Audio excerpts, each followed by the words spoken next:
প্রথম বিজেপি সরকারের মুখ্যমন্ত্রী হচ্ছেন শুভেন্দু অধিকারী। অমিত শাহের ঘোষণার পরই রাজ্যপালের কাছে দাবি জানালেন সরকার গঠনের। আজ শপথ। মমতাকে বারবার হারানো শুভেন্দু অধিকারীর নামে মুখ্যমন্ত্রীকে সিংহভোগ। दूसरा नाम नहीं आया। श्री शुभेंदु अधिकारी जी को के नेता के रूप में घोषित करता हूँ। অজয় মুখোপাধ্যায়ের পর শুভেন্দু অধিকারী 55 বছর পর জেলা থেকে মুখ্যমন্ত্রী পেল পশ্চিমবঙ্গ। বিশ্বাস পূরণ হবে মানুষের, বললেন কেন্দ্রীয় স্বরাষ্ট্রমন্ত্রী। মুখ্যমন্ত্রী হিসেবে শপথ নেওয়ার আগে সুশাসনের আশ্বাস শুভেন্দু অধিকারী।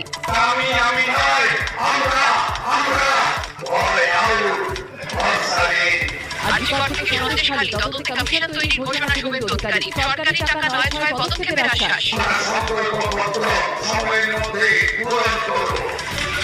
বামেদের চেয়েও ভয়ের পরিবেশ তৈরি করেছিলেন মমতা। দুঃস্বপ্নের 5 দশক। তৃণমূলকে তীব্র আক্রমণে অমিত শাহ, এবার অনুপ্রবেশ বন্ধ হবে বলে আশ্বাস। আজ ব্রিগেডের মূল মঞ্চে